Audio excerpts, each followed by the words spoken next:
me.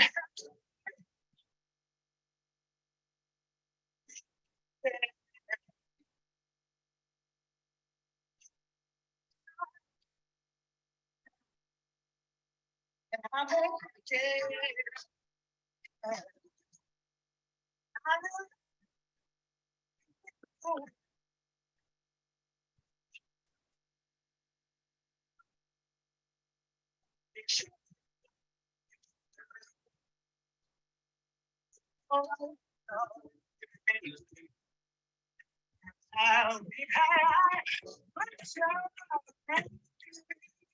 That's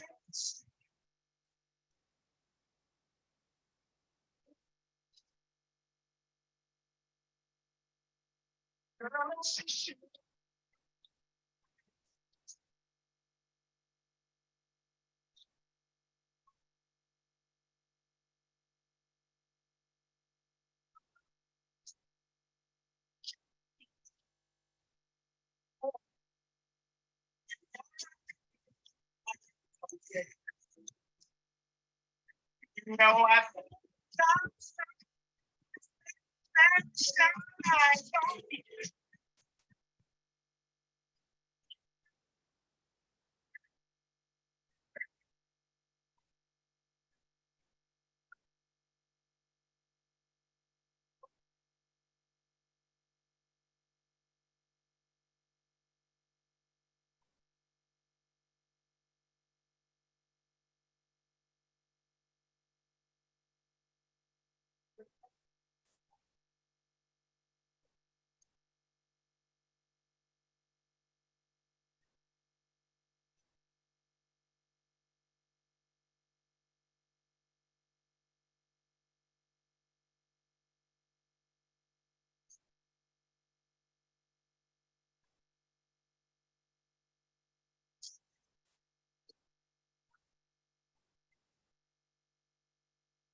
Good evening, good evening, good evening. I recognize the audio may have been going in and out for some of you, but don't worry, that music part is kind of wrapped up for now. We're going to get right into this program. So good evening again. I am Jare Stevens, Jare J. Stevens, and welcome to Estate Planning 101, Protecting Your Assets and Loved Ones, an educational webinar presented by the women of Xi Omega and Theta Omega Omega chapters of Alpha Kappa Alpha Sorority Incorporated. It is my pleasure to serve as your host for this evening. And even though some of the music was going out, it was playing Frankie Beverly and Maze Before I Let Go, the line dance classic that you got to play at every cookout. Also, happy Juneteenth in retrospect. So the whole theme of that song, Before I Let Go, and the fact that we're going to have a good time tonight, making sure that we get some details and data together for estate planning. So did you know that American retirees expect to transfer more than $36 million to their family, friends, nonprofits, and additional beneficiaries over the next 30 years, according to seniorliving.com.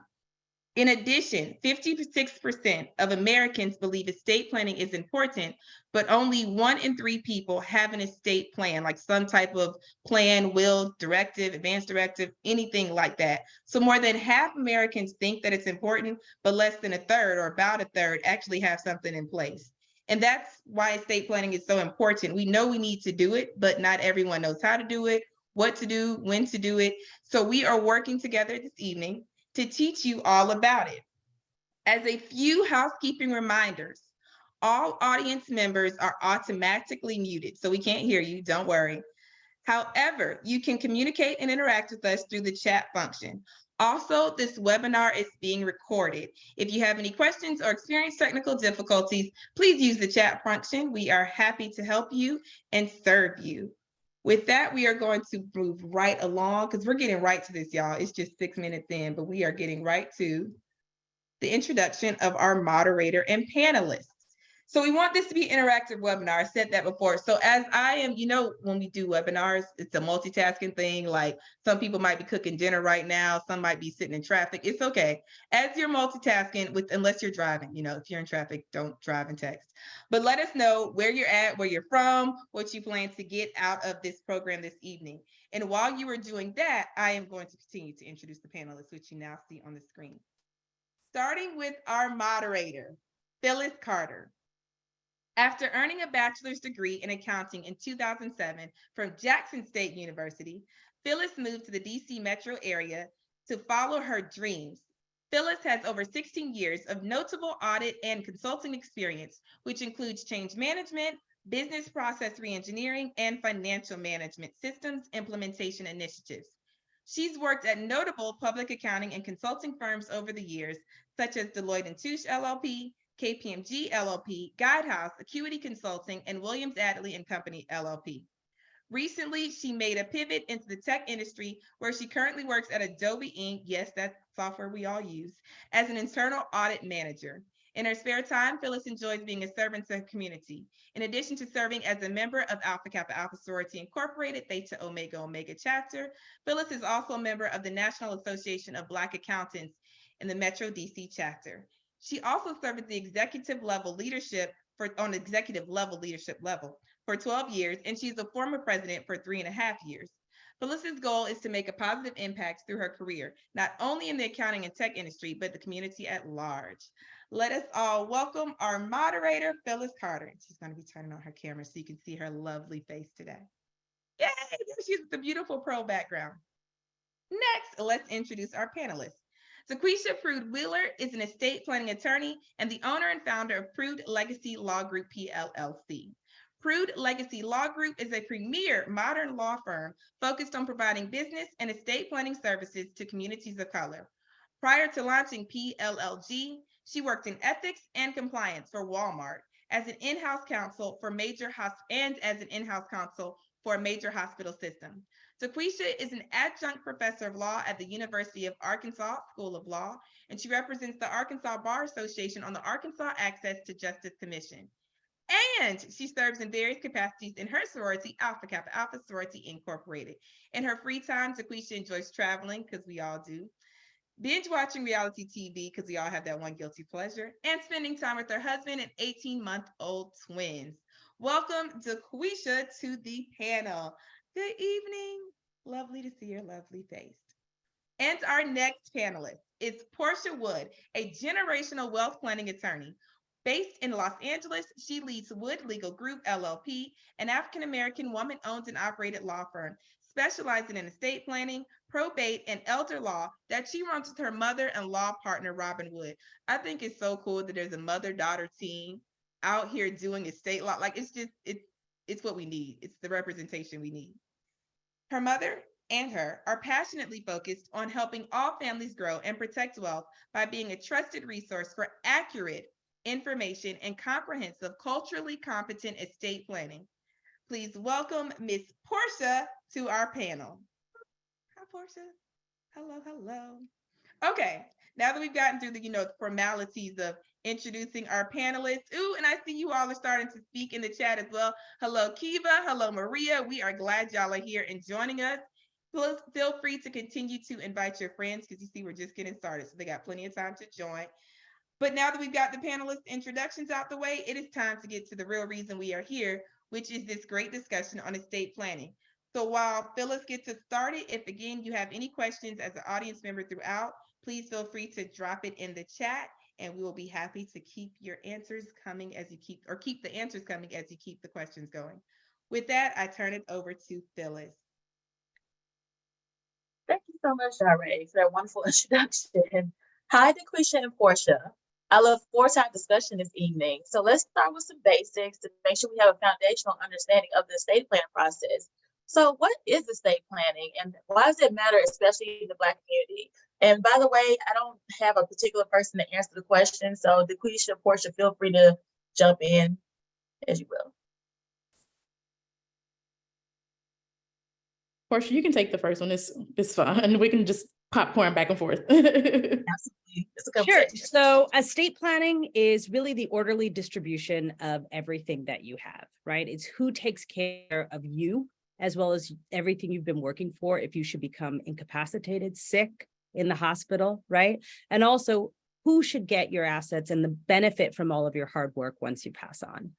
Not only is it who gets it, but one of the most important pieces, and one of the things I think we're going to talk about today, is how they get it. Because how is one of the most important pieces. It can mean the difference between a long, drawn out, protracted court process, or it can be ease and convenience of passing through a trust. And so we're going to talk through some of that. Why is it important? Because we work every single day to build our assets, to build our estates, to protect our families, to provide opportunities.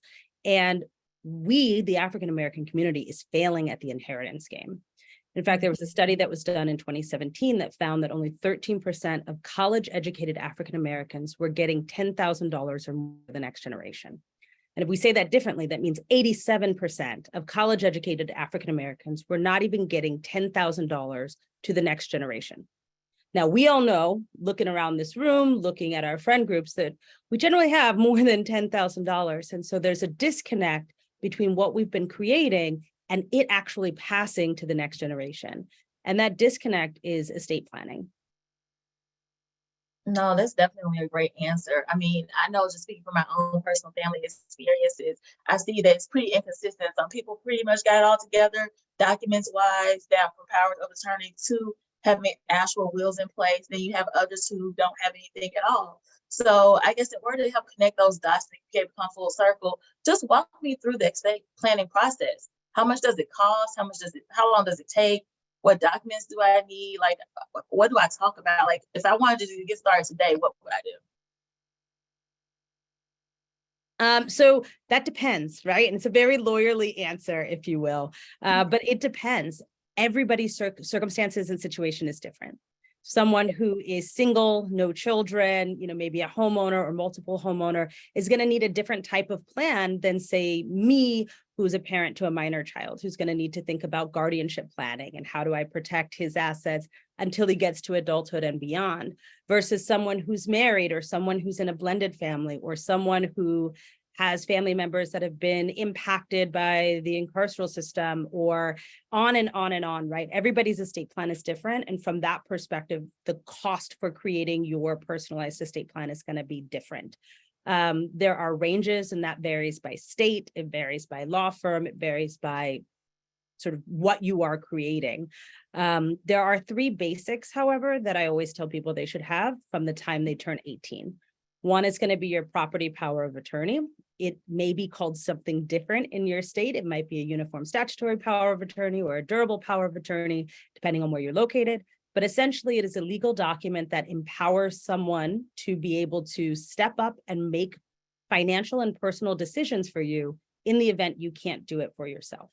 So if you should be incapacitated, heart attack, stroke, COVID-19 in the hospital and unable to pay your bills, someone's got to legally be able to do that. And so the power of attorney authorizes someone to do it. That's number one. Number two is going to be your medical directive. So your healthcare agent, your power of attorney for medical. People wrongly assume that automatically your spouse or your adult children or your parents will be able to make those decisions to remove you from a ventilator or to give you an experimental surgery or long-term medical care decisions. And that's just not true. The moment we turn 18, we are individuals in this world, right? We are legally individuals, and we now have to grant that power and authority to someone else if we want them to have it. If we don't do that, then a court needs to get involved. In California, it's a conservatorship. It's called a guardianship in other places, where your family goes and asks a judge for permission. So that's number two, right? And those first two things have absolutely nothing to do with how much money somebody has, right? Number three is your distribution plan. And this is where we see the variety. For some people, that might be a will, right? A last will and testament that says where your things go. But for the majority of people, it's going to be some form of a trust-based plan, something that avoids the court interference and provides some protections and guidance on the assets and what happens with what you've been building. So those are the three things everybody over the age of 18 needs: your powers of attorney for property, your medical directives, as well as a distribution plan. And that distribution plan will vary. The fourth thing is optional, and that's going to be a guardianship plan, and that really only applies for people with minor children. Okay. DeQuisha, did you have anything else to add to that? Nope, I think that was perfect. I have nothing else to add. Okay. No, thank you so much. And with that, I heard you throw around a lot of different terms. And I guess, some things sound the same, especially to me, like when I hear will versus trust. So with that, what is the difference between a will, trust, advance directive, life insurance, and power of attorney? So Portia touched on some of this a little bit, so I'll just add to what she said. But the will is going to be just the document that lays out what your final wishes are in regard to your things. It says, this is who I am. If you have children, this is who my children are. This is who my spouse is. Upon my passing, this is what I would like to happen to my things, essentially is what the will does. The difference between that will and the trust is the will is still, in most states, going to have to go through the probate process, go to court. The good thing is you at least have your wishes laid out already. And so the court and your family is not starting from a blank slate, trying to figure out what you would have wanted. And the court is not deciding for you what you would have wanted. So that's what a will is going to do. A trust is going to take it a little bit further for you and allow you to do a lot more with your assets. And so a trust, number one, is if drafted properly and funded properly, is going to keep you out of the probate courts, which is a long, expensive, tedious process. And so a trust is going to keep you out of probate, but it's going to allow you to structure your asset distribution. So if you have children who are 16, 21 even, and you don't think they'll be responsible with an inheritance of $20,000 or even whatever your estate is, you can structure it and say, okay, through this trust, I want to spread the money out or spread whatever it is out a little bit further so that it lasts them longer. You can't do that with the will. The trust allows you to do that. The power of attorneys, Portia touched on them already. They basically allow you to nominate an agent to speak for you in regard to either your health care or your property if you can't speak for yourself. And so even if you're just out of the country, for example, you don't have to be health-wise declining. You could just be out of the country, for example, and you need someone to go and do something at the bank for you, or whatever the case is. That power of attorney can allow them to make those decisions for you if you can't be there for yourself. Oh, okay. Good to know. Good to know. Phyllis, I think it's important to note just one thing is that the powers of yes. attorney terminate on death. And that's why you need the comprehensive estate plan. People often confuse the powers of attorney and they say, oh, I have a power of attorney. And we go, but the person has passed on. That power is revoked upon their death, which is why the will or the trust is then sort of activated at that point for the next set of sort of authority that comes in. So I just wanted to add that in there. No, I'm glad you added that. I had no idea. I learned that today or tonight on this call. I'll also add that a lot of people think life insurance is kind of a part of your estate plan. It's actually like an addition, a supplement to your estate plan. And so if you have an estate plan, the next option, should be some life insurance of some sort. It's a slept on tool for wealth building, I think, in the Black community that we don't take advantage of enough. And so if you have life insurance, already great. But once you get that estate plan set up, the next step should be getting some life insurance for you. Well, while we're on the life insurance subject, can we just kind of cover the basics? I know that there are like two different kinds, if I'm not mistaken. I guess, can we just kind of touch on that really briefly? As you spoke, it's a supplement to estate planning. So can we just touch on that really briefly? You can take it, Portia. You can take it. So there are actually multiple types of life insurance, right? So there's permanent and then there's term. Those are kind of the big categories. But then there's like universal index life insurance, there's whole life insurance. And so the best thing to do is to speak to a broker and let them run numbers for you based on your scenario. What I say is when people have minor kids, you're typically looking at what did I make in the last year? Or if you have your own business or, independent contractor, things like that, where your income fluctuates, what did I make as an average over the last 3 to 5 years? If you have minor kids, multiply that number by 20, right? So if you made $100,000 a year, you should have about $2 million in life insurance, because what you're looking to do is replace your economic value to your household. If you were to pass away, how do your children continue to operate in the same way that they did when you were there? Now, not as a parent, right? Life insurance cannot replace you as a parent, but what it does is replaces the economic value that you brought into your household, so that whatever plans that you've made for your kids or for your family or for retirement, those aren't upended because something happened to you or to your partner if you have one. The other piece is how do we make sure that we can still pay the mortgage, and that we can still pay the babysitter, that we can still pay the tuition, we can still save for college. All of those things are dependent upon the budget that you've outlined right now. And if something happens to you tomorrow, the life insurance is the vehicle that steps up. Now, it's important to note, right, from life insurance, term is like renting. So you get an apartment, right? You sign the lease. It's got terms for how long you're going to live there. They give you shelter, you pay your rent. It's typically much cheaper than purchasing, right?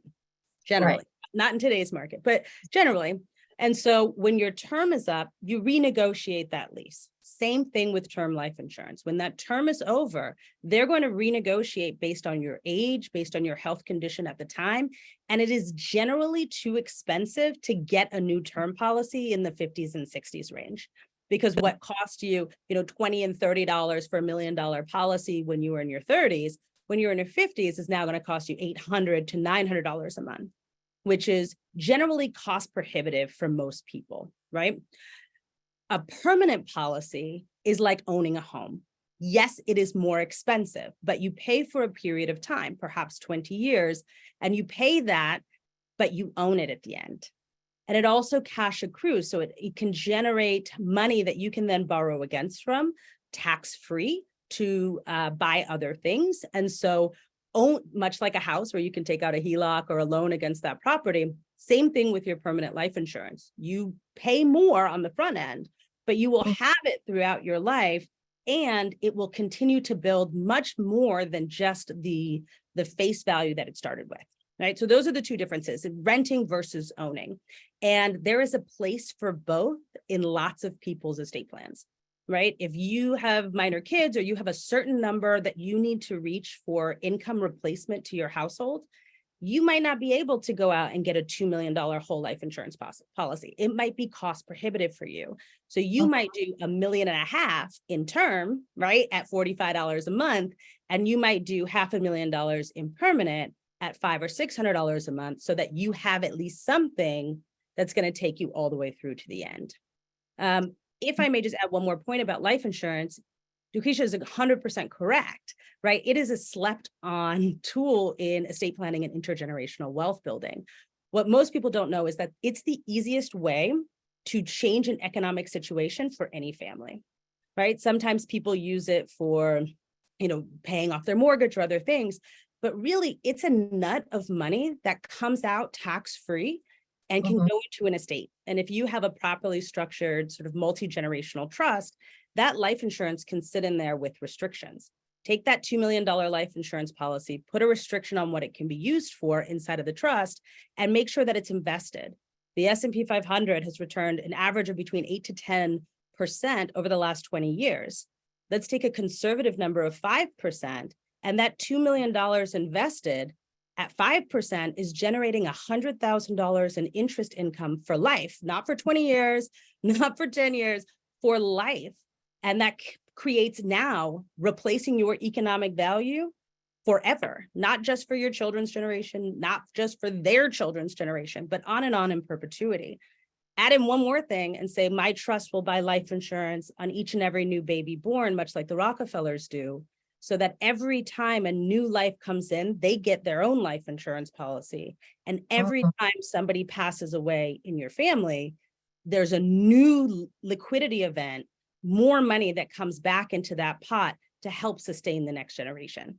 Life insurance is an incredibly important tool in the estate planning process for wealth creation and protection.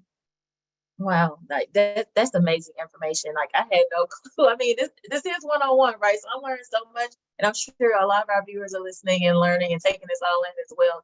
Thank you for that comprehensive breakdown on life insurance. I really appreciate it.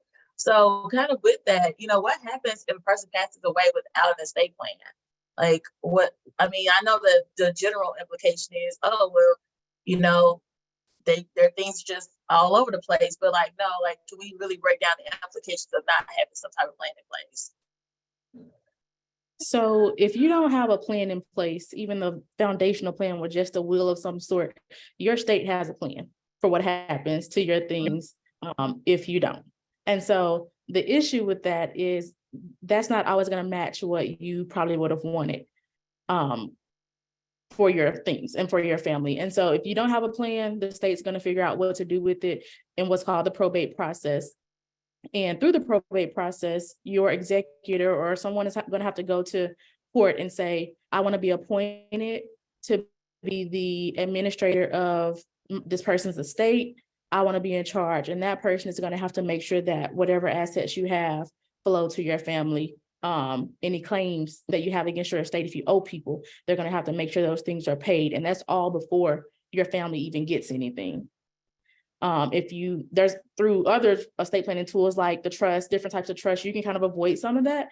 But generally you're going to have to go through the probate process, which in Arkansas is at least 6 months.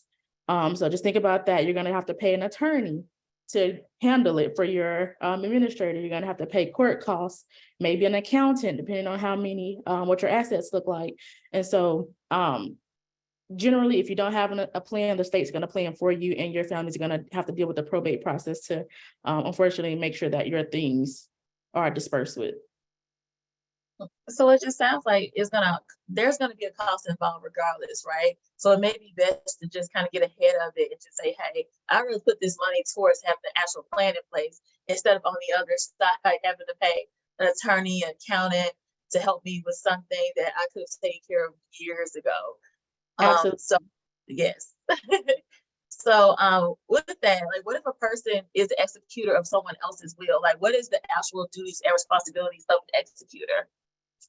Phyllis, can we pause for just 1 second? Because I think it's important for people to understand cost, right? Oh. It is 4 or 5, in some instances, 10 times more expensive and more to go through a probate process. In California, the average probate runs about 2 years. Our probate fees in California, as well as in Maryland, as well as in DC and in Virginia, are set by statute based on the value of the estate. What is considered a small estate in Maryland is, if you're leaving it to children, anything under $50,000 gross is considered a small estate. So you might only need a will in that situation. Okay. Maybe, right? But almost all of us, right, between your 401k, between the jewelry, the clothes, the bags, the artwork, the savings account, all of those things, you're going to get to $50,000 fairly quickly. If it's being left to your spouse, it's $100,000 in Maryland. That's the threshold. People think you have to have millions of dollars to start doing trust planning or thinking about estate planning, and it's just not true.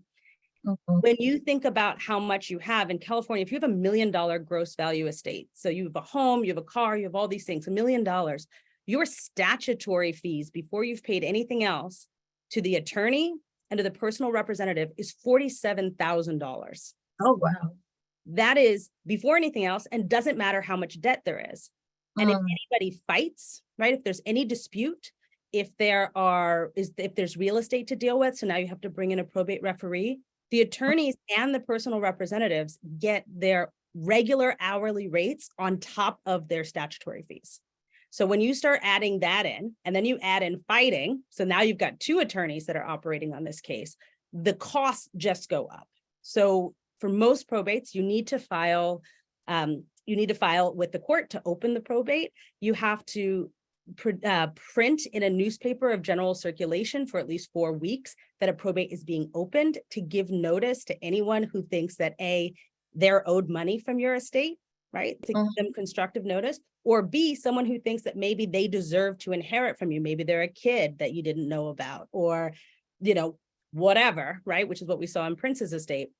Right. You have to put that out there before you can do anything. You have to give notice to all known creditors. Then that period stays open for about 4 months for them to be able to file their claim in the court against your estate. That means nothing has happened for your family, access or anything, in that whole period of time. And then they start to go on. The courts get paid first, the secured creditors get paid second, the attorneys and personal representatives get paid third, the unsecured creditors get paid fourth, and your family gets whatever is left, if any. And the court can sell your house, they can do all kinds of things because they are in control when we leave them in control. So if we go back to the stats that I was talking about earlier, that 13% of us are getting $10,000 or more to the next generation, that loss is happening in the probate process. In fact, it's estimated that it's approximately $2 billion a year that is lost in the probate process, which I really hope people understand is 100% avoidable if properly structured, executed estate plan. This is waste that we have. And I just wanted to make sure that people understood that, because the economic cost of not having a plan far outweighs any cost on the front end of creating one. No, definitely break it down and be clear, because I am just blown away at those staggering statistics. I that have we're one spending money thing on. to add, if I can. Uh-huh. You really want to think about this probate process and just estate planning too in general if you are in a blended family. So if you're in your second marriage or you have stepchildren, these are things you want to think about. And I have, like, if I can take like 30 seconds to tell a quick story, I had a probate case here recently in Arkansas that has been open since 2016. I hadn't even graduated law school yet, and the case was open. And I was the fourth attorney on the case. Long story short, this man died. He had 5 daughters. He was married to someone who was not their mom. No will, no trust, no anything. And in Arkansas, again, there are statutory rights that the wife inherits X amount based on property, X amount based on money. And of course, there was a tumultuous relationship with these girls and their stepmom. And because of that, they couldn't come to an agreement on what was going to happen to his things. And the judge said, okay, if we've been here for how many years now, just sell it all, pay who's owed, and then we'll figure it out from there. There were like 90 something acres of land, several types of like antique vehicles, lots and lots and lots of assets. This land was third generation to the father that his grandparents, worked to build and had farmland here in Arkansas that they were working on. And it had to be sold because they couldn't come to an agreement on what to do with it.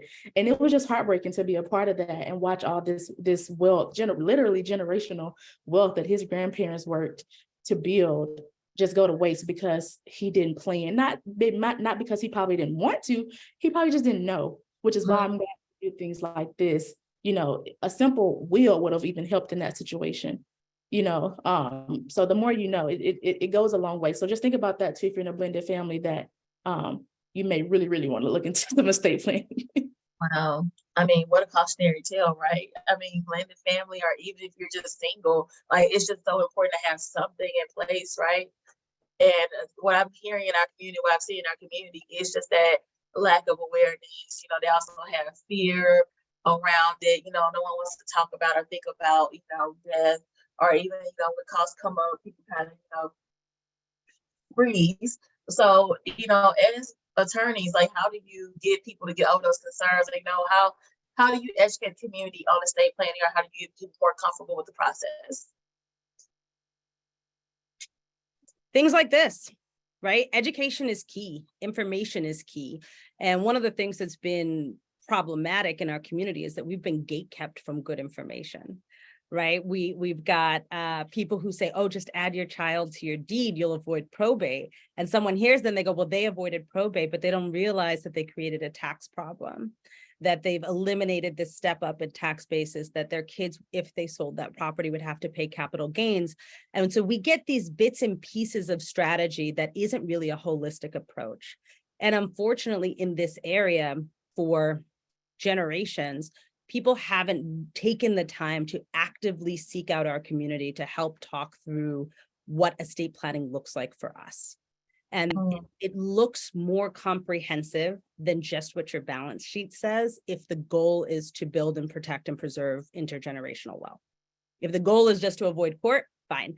But if the goal is actually to leverage what we've been creating as a stepping stone for the next generation and the generation after that, then we need comprehensive, culturally competent representation. And there has not been that many. In fact, Lucretia and I represent, Black women estate planning attorneys, and we're less than 0.5% of all estate planning attorneys, right? You can't even find a Black woman estate planning attorney who does comprehensive work in every state in the United States at this point. And so events like this, awareness, having additional conversations, it's how we do it. And in our firm, because we recognized that there was this void, we started something called the Black Trust Fund Kids, which has now evolved into its own entity, and it's an educational platform for normalizing intergenerational wealth transfer in our community. We now have a club where people can get private sessions and financial planning, and we bring in all of life insurance brokers. We bring in people from all of the wealth building spectrum to really wrap our arms around our community. So just doing more and more of that so that we can provide ourselves with good information. Okay, that makes sense. Quisha, did you have anything to add to that as well? No, I don't have a whole, I'll add one thing. I try to take a super blunt approach when I'm talking to people, because you can't sugarcoat it. I lead with, the only things that are, certain in life are death and taxes. You're gonna go at some point. And so it's best to get your affairs in order right now. Like, how do you want to leave your family? Like, do you want them, trying to figure out what to do, or do you want to kind of lay out a plan right now while you can to kind of lay a foundation for them and make sure that your children are, so to speak, better than what you were, in life? Like, how did your parents, did they inherit to you? Did you inherit it from your parents?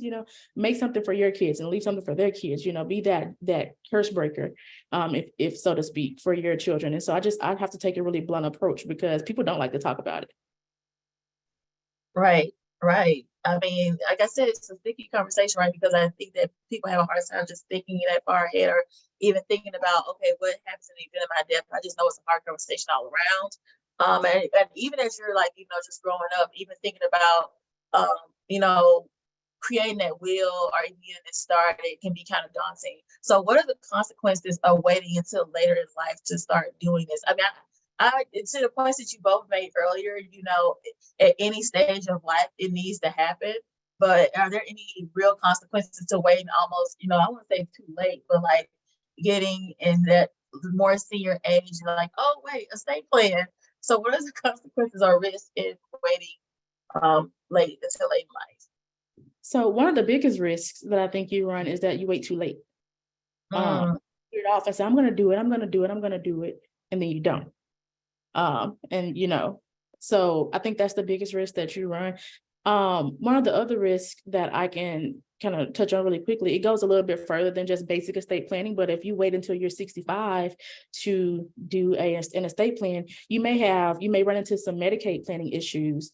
So I know in Arkansas, there is a look back period if you want to apply for state benefits to receive Medicaid, Medicare, things like that. You may run into some issues as far as planning goes that may prevent you from getting some of those benefits that you may otherwise would have qualified for or could have planned for earlier in life. Wow. I had no idea. Unfortunately, did you? Oh. Yeah, I mean, Phyllis, I would also say that there is something about this idea that God is going to give us another day. Right? By putting off planning, from the time we turn 18 and become legal adults in this society, we need an estate plan. We just don't need the same estate plan that we might need at 35 or we might need at 65. But by not doing it, saying I'll do it later, we're basically saying that God is guaranteeing us another day to get it right or to do what we should have done today. And quite frankly, right, we all know that that's not true. We just came through a global health pandemic that, in an instant, our entire worlds collectively shifted without any sort of information or insight in the beginning, right? All of us had to stop at a standstill and wonder what was going to come next. And many of us, particularly in the African-American community, saw family members and friends pass away. In fact, 1 in 289 African-Americans died as a result of COVID-19. Between April of 2020 and June of 2021, more than 146,000 children were orphaned as a result of COVID-19 in the United States. 65% of them in the African-American, in minority communities. And so when we think about these numbers and the impact, the United States was 4th in the world for orphan children behind India, Brazil, and Mexico. We were the Wow. only first world nation. And so when we say, oh, I'll do it tomorrow, or it's not that important, or I have time, or what's the impact of waiting? The impact of waiting is that we don't have a guaranteed tomorrow.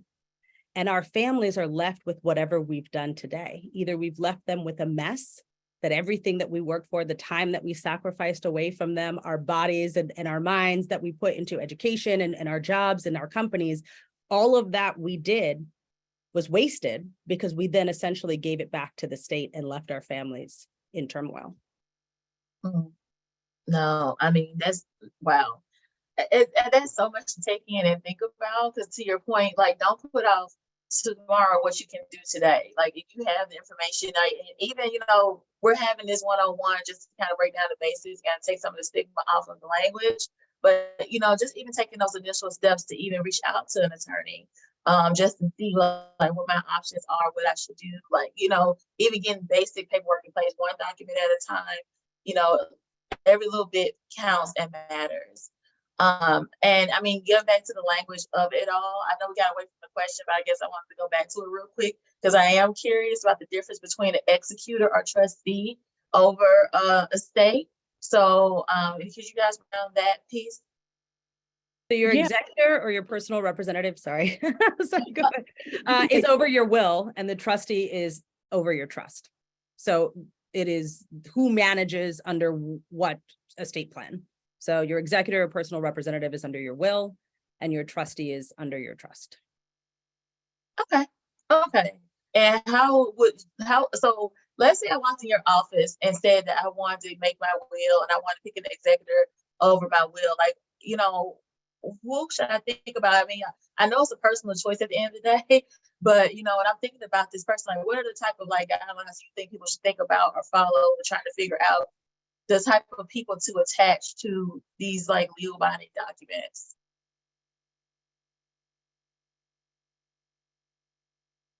So I'll take it. So I think it seems obvious, but I guess you don't want to nominate someone to be executor of your will who you've always had to do things for them. So for example, if you have a family member and they're calling you like, I don't know how to pay my bills, I don't know how to do this. Can you help me? Can you help me? They may not be who you want to be in charge of your estate. If you have a nurse or a doctor, family member, that may be a good person to list as a power of attorney for your healthcare, your advanced care, and your advanced directive for healthcare. So people like that for your healthcare things, for your executive of your estate, just think about the people in your life who are responsible, that you think are good under pressure, who you think that will be able to get things done while still grieving your loss as well, because that's something to think about. They're just the executor of your estate, and they're having to go through probate process. It's a very long process that should start immediately after you pass away. And so they're going to be still grieving you. And so if this person is not good under stress, or you think that your loss would affect them so heavily that they would not be able to do what they need to do, that may not be someone you want to use, because what you want to think about is that being the executor of someone's estate, it's a big duty to do, because you're having to go out and figure out what this person had if they didn't have a will. What are the assets? Who do they owe? Who all could be a beneficiary of this estate if they don't know? Maybe you had some long lost children somewhere that they have to like track down. It can be a heavy job to do. And so just with some of those duties in mind, that's kind of how you want to think about who you would like to be nominating as your executor of the estate. Right. And I guess just to walk through a quick example of that, just like you speaking of beneficiaries, usually, parents will want their children to be the beneficiaries, right? So it may not be a good idea to have a child or one of your children as an executor of that will, because first of all, we're making this assumption that you're going to outlive your children will outlive you, right? So that's one aspect of it. But also to your point, you want someone who will be able to be actually responsible. So let's say I have a 5-year-old son that I made my executor, then I passed away uneventfully before he grows up. Now I have this 5-year-old as an executor of my estate. He doesn't have that capacity. So to your point, it just needs to be we need to think about who can truly execute this will at any point in life, whether it's now, 20 years from now. And I guess, and I'm assuming you can make those changes over time too, right? Like, you know, Yeah. let's say my mother or my grandmother passed away. I need to go and make these changes in my paperwork. So Um, two things. Number one, the person that you named, you're going to want to make sure they're at least 18 at the time you name them. So at the time you name them, you want to make sure they're at least 18 or over. That's number one. Number two, a well-drafted estate plan. And I emphasize well-drafted because there are some not so well-drafted, things out here, but a well-drafted is going to name a backup as well. And so let's say you do name your son or your daughter as your executor and they pass away before you, there should be a secondary agent listed that steps into that place if that person has passed away or just don't want to be the executor of the estate. And so there should be options there. Otherwise, you're going to end up in court again, trying to have someone appointed, so that's something to think about as well. And I would add that, right? So like we tend to do at least 3 people in successive order. We push people for 5 on all of their fiduciaries. And then we have a default backup of a professional fiduciary of an institution that does $100 million in assets under management or more, so that there is always an option that keeps that estate out of court. And it's important to remember that you can nominate all the people you want in the world, right? You can say who you want to be a part of your estate plan. That doesn't mean that they're going to do it. In many instances, people do decline, right? You might nominate them today, and when the documents go to be used, maybe they've had a bad diagnosis themselves and they're battling something. Maybe they're going through a divorce. Maybe they've moved out of the country and now it's not feasible for them. So when we think about estate planning, it is not a one and done situation. It is something that is a living, breathing plan that evolves with you over time. That's why when you start at 18, it looks like one thing. And as your assets change, as your family structure changes, as your goals change, your estate plan continues to modify to be in line with that.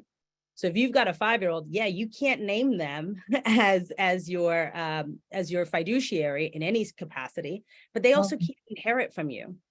They can't legally inherit assets directly because they're 5, right? And so you have to then either nominate someone to manage those assets on behalf of them. And if you don't, then a court has to then put it into a trust account and nominate someone else. So now not only do you have a probate process, but you also have a guardianship process over the assets of the child. And that is the same, even if you're that child's other parent. So let's say your child, their father and you are not together, and that father passes away and leaves money to that child. I just had a conservatorship case where I had to file a conservatorship to have a judge grant the mother the right to control the account for the life insurance that was paid for that child. And they would not release the money until there was a blocked account and a court order indicating that she had a right to manage that money. And that was his mother. And so when we think about how expensive that was for her, how time consuming the issues, because that money was needed for the care and support of the child, all of those pieces come into play when we're thinking about estate planning in our lives. No, that's some good. I'm sorry, Krisha, you about to add more? Let's make sure. Oh, no, I just think that was very, very informative. I'm really at a loss for words. You guys have dropped so much info tonight, and I'm just kind of taking it in as a sponge. We're going along, but I just know that we have 10 more minutes into our webinar, and we do have questions from the audience. So I do want to give an opportunity to for us to address some of the questions. So the first question I have is, if I have a 401k with my employer and I leave the employer to go to another company, can I roll over that 401k to my new employer? Can I do that with the life insurance when I leave the company? So 401k, yes. 9 times out of 10, you're going to be able to roll that over to the new job and enter it into whatever type of 401k program that they have. Life insurance, I'm pretty sure you cannot roll that over. It ends when you leave that job, because I think your job is contributing to it a lot of the times. And so you probably have to end that policy and get a new policy elsewhere. I'll add that if you have insurance through your employer, always have something else outside of the employer as well, because a lot of times those policies are like $25,000. There's not a whole lot that they're offering. It's better than having nothing, absolutely, but you want to have something outside of that, your job, Number one, for reasons like this, so you don't have to take it with you wherever you go, but also you're going to be able to get a lot more bang for your buck outside of the job. Okay, that makes sense. I would Oh. just, the thing with the life insurance with jobs is it's typically based on the group. So it's based on the collective sort of life expectancy and health of the group, which is what your price point is. And usually that does not roll over with you. It's not something that you can take. So much like Jaquisha said, you want to make sure that you have a private policy that really meets your needs, because generally employee policies are about 1 to 2 years of salary on average. No, that makes sense. I definitely saw that within my employment. So why would I use permanent life insurance over any long-term investment vehicles? Like why should I pick long-term life insurance over any other long-term investments? So you don't. That's the point, right? In a plan, there are no perfect products. There are only perfect plans. And so what you have to look at is what is your need, right? What is your family structure? What are your goals? What are your asset levels? Am I trying to achieve? If I have minor kids and their care depends on my income replacement if something happens to me, so that my family is not forced to sell the home, my kids aren't forced to go to a different school, et cetera, then I'm going to need to invest in the life insurance policy, right? And I'm only going to invest as much as is appropriate for me to be able to also participate in my retirement, to also make investments in the market, because you don't put all your eggs in any one basket. And so when you're thinking about the insurability and what you need, that's why you might have more term than you do permanent, right? Because it's going to be based on your budget, factoring in these other long-term investment strategies. So I always recommend talk to a financial advisor, talk to a wealth manager, talk to your life insurance broker, and let them sit down and look at where you are holistically for what you have coming in, what you're trying to achieve, what your assets are, and let them create a plan for you and then work your plan. Because we can't get somewhere if we don't have a plan for how we get there, right? If we don't plan, we have to create our plans. So I would say that would be the answer, is that you don't pick one over the other. You do them all. Okay, that makes sense. I'm going to try to take a couple more questions. I know we're running down on time. So what constitutes as a will and a trust legally? Some of our community may not have access to resources to hire an estate planner, but they do want to take steps towards planning. So what are legal minimum requirements? So it's state specific. So it's going to depend on the state you're in. In Arkansas, a will, you can handwrite a will. It's what's called a holographic will. So if you cannot afford an attorney to do your estate plan for you, I would recommend you take out a piece of paper. I don't care if it's a napkin, and write on it, this is who I am. This is, my family. This is where I want to happen to my things, and you sign it. That is admissible in court to say this is what her wishes were. It's a holographic last will and testament. We need to follow this. We need to follow what this says. I personally recommend you do that over even using LegalZoom or something, some type of system like that that's going to spit something out to you, because they're not specific to who you are and what your state requires. And so they can just spit out anything, to you and call it a will. And so a last will and testament is just going to require you to say, this is who I am. This is what I want. There's a signature and a notarized signature most times. A trust is a little bit more extensive, and it's going to look at the two documents. A will is going to be maybe 7 or 8 pages. A trust is upwards of like 40, 50 pages. It covers a lot more ground because you are accounting for a lot more to happen through the trust, so to speak. And so does that answer the question? I mean, No, it absolutely does. I mean, one of my biggest takeaways is that you really have to look at your requirements for your state and figure out, what can I legally do? And like, I live in Maryland, so will that piece of paper that I signed serve as a will? Or do I need to actually go get a lawyer? I mean, thank you for answering the question, Portia. It does not. So, I mean, holographic wills are recognized in different states. In a state like California, if you tried to present a holographic will in court, the 9.5 times out of 10, they're going to throw it out. There's just too much instance of fraud.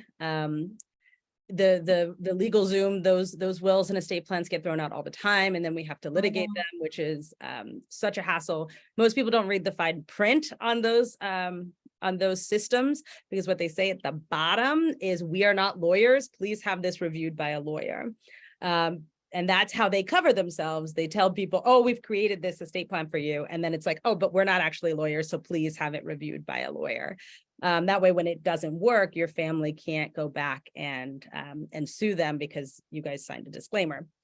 In states like Maryland, there's the Register of Wills, where when you create your will, you can actually register it, and so that it's there with the state and on file. In California, we don't have anything like that. So our firm operates in California, Maryland, DC, and Virginia. So we cover both coasts in that way. And the process for each state is very, very different. And so the requirements are different. In California, you cannot have a notarized will. It must have 2 independent witnesses that are over the age of 18 that are not a part of that plan that sign off on it. So again, if you present a notarized document, they're not going to accept it because it is not considered a valid will. Same thing in Maryland, you need to have your 2 independent witnesses that come in that are over the age of 18, that are not related or named anywhere in the plan, that kind of thing. And so it gets complicated down to the nitty gritty. And for people who say, I want to get started, but I don't maybe have the money to afford it, I promise you, wherever you are, it is probably affordable. Because if you don't have a home and you don't have a whole bunch of assets, your plan is going to be much simpler than it is someone who, has a home or has multiple homes or owns their own business, or, people will meet you where you are. We don't all need the same estate plan. We need the estate plan that is right for where we are and who we are at the time. And so it is less expensive than you think. And the headache that you are avoiding, not only for yourself, but for your family, is worth every single penny. Okay, so essentially it's an investment. Oh, Quisha. Really quickly, I know the commenter they mentioned that a lot of people in the Black community don't have the resources to pay an attorney to draft a plan for them. There are free things that you can do out there to start planning that do not require an attorney or anybody other than yourself. Number one, you can name a beneficiary on a bank account. Make sure your beneficiary is up to date on life insurance and things like that. Don't make your minor the beneficiary on a life insurance policy. That is just a recipe. Yes, it's a recipe for disaster. Do not do that. Just talking to your family members about what you want, that helps as well. So there are free things out there that cost nothing that you can do today. Like you can go to the bank tomorrow and do these things that can start you on your way to having at least some foundation laid for your estate plan. No, this is really, really awesome information. Thank you so much, ladies. I really appreciate you taking out the time to talk to us today about estate planning. I know there are still a couple of more questions in the chat, but I'll be sure to get it over to you guys, and hopefully we'll be able to get those questions out to the attendees, or the responses to those questions out to the attendees, because I think it's really, really important that they have all the information they need about estate planning. So, with that, I'll turn it back over to Jarrell. Right, and we are back, and I'm going to go ahead and make sure that you all can see me nice and clearly. Okay, so we are back, and as we wrap up, the number one question that kept coming up is, now how can I find these people later? So as you see on the screen right now, it is their contact information. Daquisha Prude Wheeler, her website is Prude Legacy Law, and Portia Wood, her website is Wood Legal Group.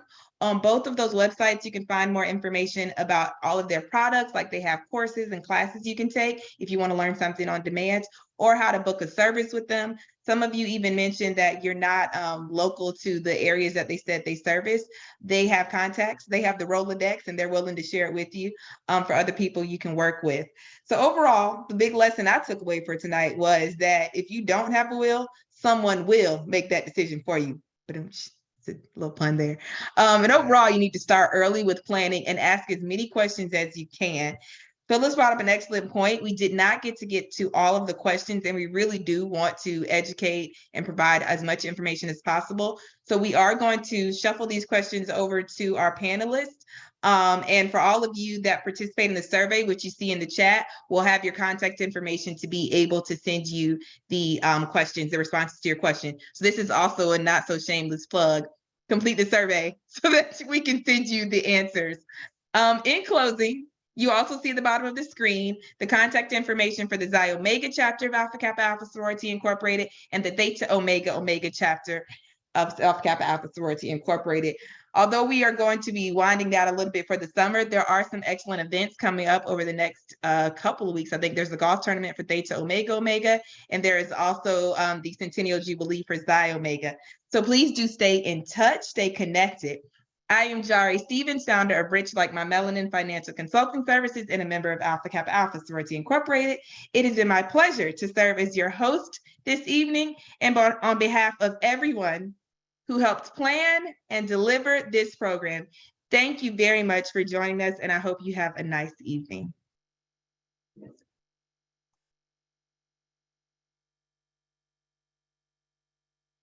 Thank you.